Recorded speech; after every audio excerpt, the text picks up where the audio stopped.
Proddatur auto Nagar association తరపు నుండి విజయవాడకు నిత్యావసర సరుకులు పంపిణీ చేయబడింది. దీనికి అందరూ సహకరించి ఆటో నగర్లో ఉన్న వాళ్ళందరూ వర్కర్లు, యూనియన్ వర్కర్లు, అసోసియేషన్, ఆటో నగర్ పనిచేసే వాళ్ళు, లారీ ఓనర్సు, ఎర్రగుంట్ల ఓనర్సు, మన కాదర్బాద్ నుండి అక్కడి నుంచి చాలామంది సహకరించారు. చాలామంది మనకు నిత్యావసర సరుకులు ఇచ్చారు.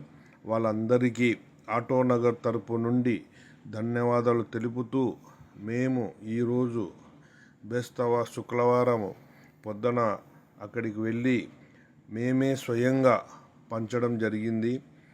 అందరూ సంతోషంగా తీసుకున్నారు. మాకు కూడా చాలా సంతోషం.